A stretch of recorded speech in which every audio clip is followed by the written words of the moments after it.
नमस्कार, मैं हूं सत्यपाल और आप देख रहे हैं CWB हिंदी न्यूज।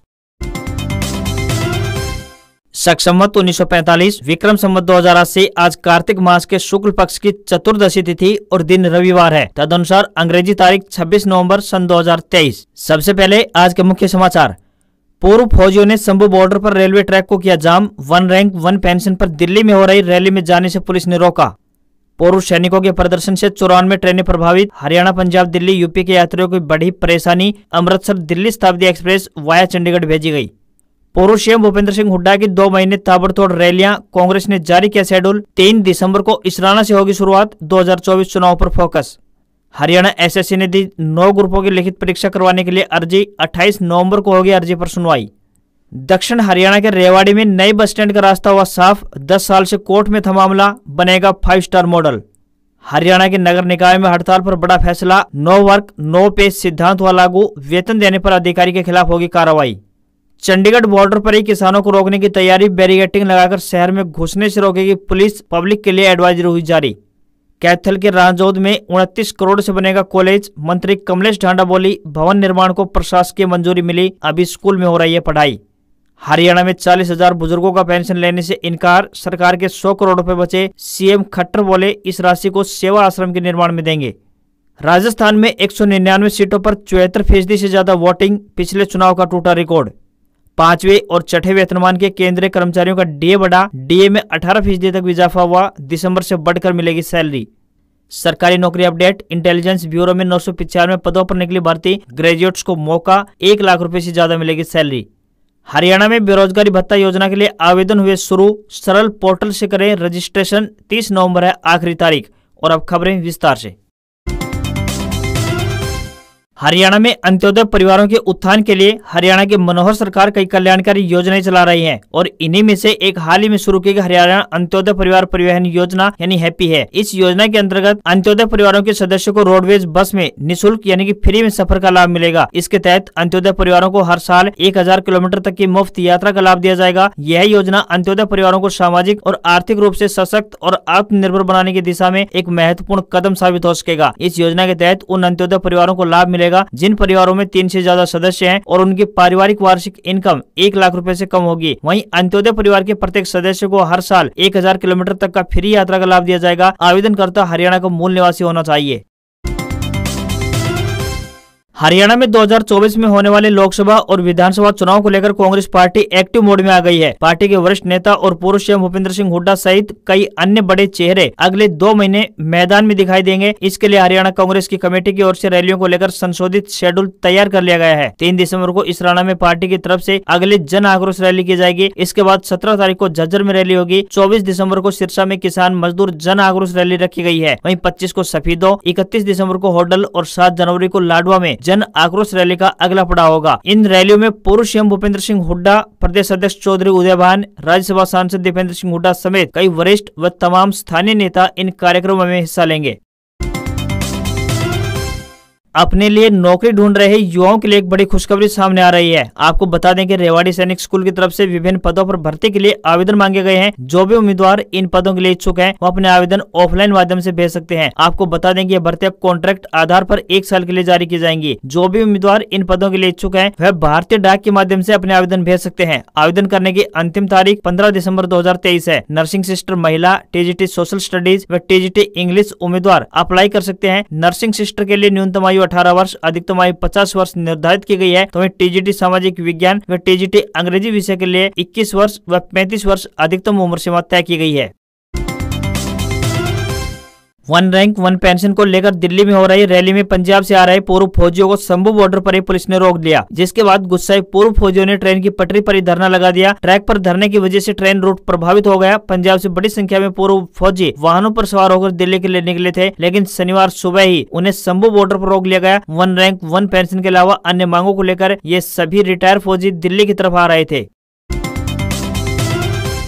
हरियाणा में 40,000 बुजुर्गों ने पेंशन लेने से मना कर दिया। मुख्यमंत्री मनोहर लाल खट्टर ने शनिवार को होने वाली विशेष चर्चा कार्यक्रम में खुद इसका खुलासा किया है। मुख्यमंत्री खट्टर ने चर्चा के दौरान बताया कि इससे सरकार को लगभग 100 करोड़ रुपए बचे हैं। जिन नागरिकों ने ये पेंशन लेने से मना किया है उनके द्वारा लगभग 100 करोड़ रुपए की राशि सरकार ने बचाई है। अब इस राशि को सेवा आश्रम के निर्माण के लिए लगा दिया जाएगा। मुख्यमंत्री ने उन वरिष्ठ नागरिकों से बात की है जिन्होंने वृद्धावस्था भत्ते का पात्र होते हुए भी उसे लेने से इनकार कर दिया। सीएम ने चर्चा के दौरान बताया कि हरियाणा सरकार ने अस्पतालों में अब सीनियर सिटीजन कॉर्नर बना दिए हैं ताकि पर्ची बनवाने से लेकर दवाई लेने तक बुजुर्गों को लाइन में न लगना पड़े।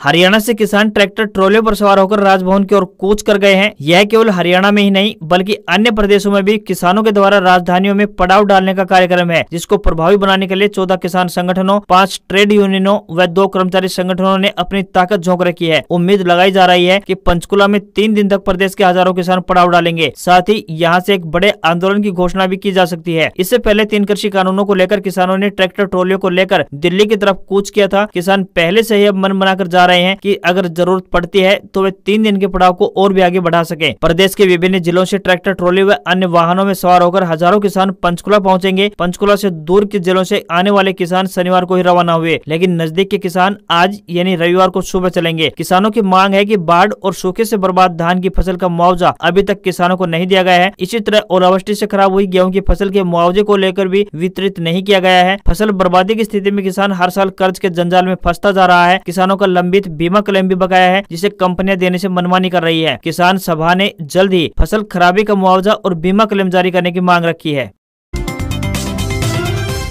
हरियाणा के जींद पहुंचे डिप्टी सीएम दुष्यंत चौटाला ने दावा किया है कि राजस्थान की जनता बदलाव चाहती है। जिस तरह के ट्रेंड सामने आए हैं उससे लगता है कि राजस्थान में जननायक जनता पार्टी यानी जेजेपी अच्छे वोट शेयर लेगी और हमारे विधायक जीत करके अगली सरकार को बनाने में एक अहम भूमिका निभाने का काम करेंगे। राजस्थान में 19 सीटों पर जेजेपी ने चुनाव लड़ा है। लोगों का भरपूर समर्थन प्यार हमें मिला है। डिप्टी सीएम ने पूर्व केंद्रीय मंत्री चौधरी वीरेंद्र सिंह के परिवार पर भी अटैक किया और कहा कि इनकी बौखलाहट अब सामने आने लगी है। ये उचाना सीट से सभी दलों से महिलाओं का चुनाव मैदान में उतारने की वकालत कर रहे हैं ताकि दुष्यंत चौटाला को दूर किया जा सके।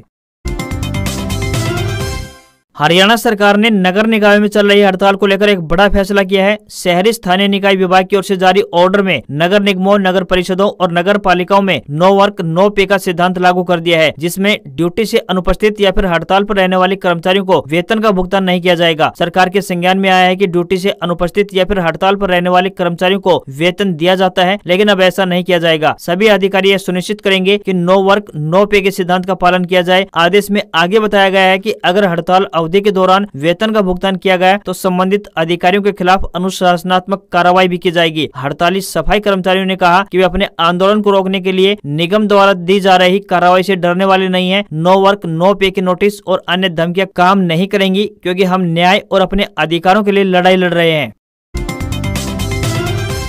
पंजाब के शंभू स्टेशन पर पूर्व सैनिकों के प्रदर्शन के बाद हरियाणा, पंजाब, हिमाचल प्रदेश, दिल्ली और उत्तर प्रदेश के यात्रियों को भारी परेशानी झेलनी पड़ रही है। सैनिक 1 रैंक 1 पेंशन की डिमांड कर रहे हैं। आंदोलन के कारण अंबाला डिवीजन की 94 ट्रेनें प्रभावित हुई हैं। पैसेंजर गाड़ियां ही नहीं बल्कि कई मेल एक्सप्रेस ट्रेन भी कैंसिल हुई हैं। रेलवे ने आंदोलन के कारण कई ट्रेनें कैंसिल कर दी हैं तो कई को डाइवर्ट किया है। शनिवार को अमृतसर से दिल्ली की ओर रवाना हुई शताब्दी एक्सप्रेस को वाया चंडीगढ़ भेजा गया है। रेलवे के मुताबिक 20 मेल एक्सप्रेस और 13 पैसेंजर ट्रेनें कैंसिल की गई है। वहीं 32 मेल एक्सप्रेस ट्रेनों को ऑप्शनल रास्ता देकर डाइवर्ट किया गया है, तो वहीं मालगाड़ियों के 35 रेक को रास्ते में स्थिर किया गया है। रेलवे ने बताया कि आम जनता को सूचित के लिए स्टेशनों पर नियमित घोषणाएं भी की जा रही हैं। यात्रियों की सुविधा को ध्यान में रखते हुए स्टेशनों पर पर्याप्त स्टाफ तैनात किया गया है। हरियाणा कर्मचारी चयन आयोग यानी HSSC की ओर से ग्रुप सी के 32,000 पदों पर भर्ती प्रक्रिया में तेजी लाने का प्रयास किया जा रहा है। आयोग की तरफ से 9 ग्रुपों के 11,990 पदों के लिए लिखित परीक्षा लेने के लिए मंजूरी के लिए पंजाब एवं हरियाणा हाईकोर्ट के लिए अर्जी दी गई है। हाईकोर्ट में इस अर्जी पर 28 नवंबर को सुनवाई होनी है। आयोग को आशा है कि इन 9 ग्रुपों के पेपर लेने और 3 ग्रुपों के लिए स्किल टेस्ट लेने की अनुमति मिल जाएगी। आयोग की तरफ से अर्जी में दलील दी गई है कि 63 ग्रुपों में से कुछ ग्रुप ऐसे हैं जिनमें विज्ञापित पदों की संख्या से 4 या 5 गुना से कम उम्मीदवार हैं। ऐसे में आयोग को इन ग्रुपों के लिए आवेदकों का स्किल टेस्ट या फिर परीक्षा लेने की स्वीकृति प्रदान करनी चाहिए। हरियाणा और पंजाब की तरफ से किसानों के 3 दिन के प्रदर्शन को देखते हुए चंडीगढ़ पुलिस ने उन्हें बॉर्डर पर ही रोकने की तैयारी कर ली है। प्रदर्शनकारियों को चंडीगढ़ शहर के अंदर नहीं घुसने दिया जाएगा, उन्हें बॉर्डर पर ही रोक दिया जाएगा। इसके लिए पुलिस की तरफ से बैरिकेडिंग की तैयारी की जा रही है। इसके लिए चंडीगढ़ पुलिस ने आम लोगों के लिए एक एडवाइजरी भी जारी की है। चंडीगढ़ में 26, 27 और 28 नवंबर को प्रदर्शन करने के लिए किसान मोहाली और पंचकुला में एकत्रित होना शुरू हो गए हैं। इसके बाद यह ट्रैक्टर ट्रॉली के साथ चंडीगढ़ की सीमा में दाखिल होने की कोशिश करेंगे। चंडीगढ़ पुलिस की तरफ से इन्हें अपनी सीमा में दाखिल होने से पहले ही रोक दिया जाएगा। संयुक्त किसान मोर्चा और भारतीय किसान यूनियन की तरफ से 25 नवंबर से लेकर 28 नवंबर तक चंडीगढ़ में एक बड़े आंदोलन की चेतावनी दी गई है। प्रदर्शनकारी किसानों की मांग है कि केंद्र सरकार के द्वारा किसान यूनियनों के साथ जो वायदे किए थे वह पूरे नहीं किए गए हैं। अभी तक किसान आंदोलन के दौरान किए गए मुकदमे भी वापस नहीं लिए गए हैं। ऐसे में केंद्र सरकार की वादा खिलाफी के विरोध में यह प्रदर्शन किया जाएगा।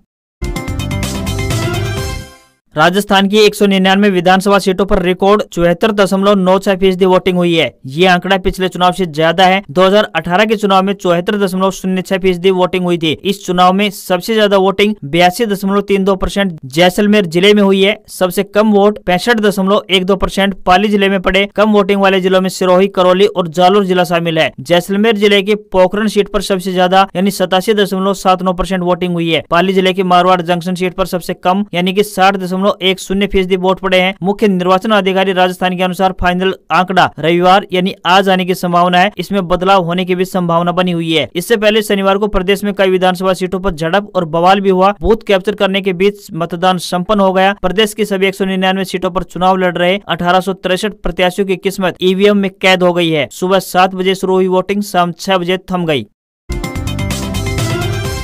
केंद्र सरकार ने 5वें और 6वें वेतन आयोग के अनुसार सैलरी पाने वाले केंद्रीय कर्मचारियों का महंगाई भत्ता यानी डीए बढ़ाने का ऐलान किया है। इन कर्मचारियों के डीए में यह बढ़ोतरी 1 जुलाई 2023 से प्रभावी मानी जाएगी। इन कर्मचारियों के डीए में 15% से लेकर 18% तक इजाफा किया गया है, जिससे इनकी सैलरी बढ़ जाएगी। इस फैसले के बाद कर्मचारियों को दिसंबर से बढ़ी हुई सैलरी मिलेगी। इसमें जुलाई और नवम्बर के बीच की अवधि का एरियर भी शामिल होगा। 5वें वेतन आयोग के तहत सीपीएससी कर्मचारियों के वेतन में इजाफा किया गया है। इन कर्मचारियों को 2 पार्ट में डिवाइड किया गया है। पहले वे कर्मचारी जिन्होंने 50% डीए मर्जर का लाभ नहीं लिया है, उनके डीए को 462% से बढ़ाकर 473% कर दिया गया है। दूसरी कैटेगरी में 50% डीए मर्जर का लाभ लेने वाले कर्मचारियों का डीए 412% से बढ़ाकर 427% कर दिया गया है। ऑफिस मेमोरेंडम में कहा गया है कि 6वें वेतन आयोग के पूर्व संशोधित वेतनमान या फिर ग्रेड वेतन पाने वाले सीपीएससी के कर्मचारियों के लिए मौजूदा महंगाई भत्ता 212% से बढ़ाकर 230% कर दिया है, यानी डीए में 18% का इजाफा किया गया है। इससे कर्मचारियों की सैलरी में 7,000 रूपए तक का इजाफा हो सकता है। इससे पहले सरकार ने 18 अक्टूबर को 7वें वेतन आयोग के अनुसार सैलरी पाने वाले केंद्रीय कर्मचारियों का डीए 4% बढ़ाकर 46% कर दिया था। कर्मचारियों को नवंबर से बढ़ी हुई सैलरी मिलेगी। इससे जुलाई और अक्टूबर के बीच की अवधि का एरियर भी शामिल होगा।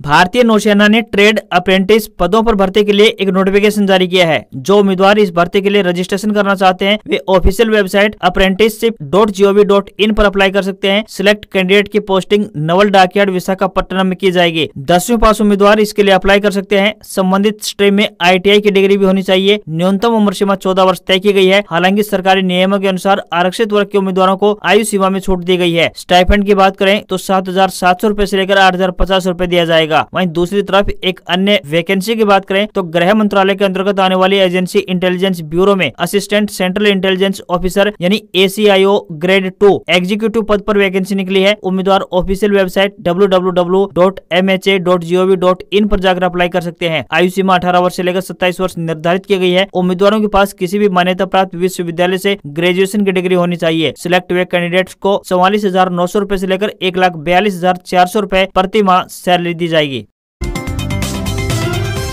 हरियाणा में रेल यात्रियों के लिए एक और अच्छी खबर सामने आई है। यात्रियों की सुविधा में इजाफा करने के उद्देश्य से भारतीय रेलवे के द्वारा हर संभव प्रयास समय समय पर किए जाते हैं, जिनमें वंदे भारत जैसे आधुनिक सुविधाओं से लैस ट्रेनें, प्रमुख धार्मिक एवं पर्यटन स्थलों के लिए सीधे रेल सेवा एवं लंबी दूरी की ट्रेनें शामिल हैं। भारतीय रेलवे के द्वारा यात्रियों की सुविधा को देखते हुए बाड़मेर हरिद्वार बाड़मेर स्पेशल रेल सेवा संचालित करने का एक बड़ा फैसला लिया गया है। आपको यहाँ पर बताते चले कि train number 04833 Barmer Haridwar special rail सेवा 26 नवम्बर को बाड़मेर से सुबह 5 बजे रवाना होकर 27 नवंबर को 3 बजे हरिद्वार पहुंचेगी। इसी प्रकार train number 04834 Haridwar Barmer special rail सेवा 27 नवंबर को हरिद्वार से शाम 7:30 बजे रवाना होगी, जो कि 28 नवंबर को शाम 5:40 पर बाड़मेर पहुंच जाएगी। इस ट्रेन के संचालन से दक्षिण हरियाणा के लोगों को एक और लंबी दूरी की ट्रेन सेवा का सीधा लाभ मिलेगा। यह ट्रेन बीच रास्ते बायतू, बालोतरा, समदड़ी, दुंदाड़ा, लोनी, जोधपुर, पिपाड़ रोड, गोटन, मेड़ता रोड, डेगाना, छोटी खाटू, डीडवाना, लाडनू, सुजानगढ़, रतनगढ़, चूरू, सादलपुर, लोहारू, महेंद्रगढ़, रेवाड़ी व दिल्ली स्टेशन पर दोनों दिशाओं में ठहराव करेगी। आज खबरों में बस इतना ही। देखते रहिए आपका अपना हरियाणा का सबसे बेहतरीन news channel CWB Hindi news. नमस्कार। इसी आशा के साथ आपका दिन शुभ रहे।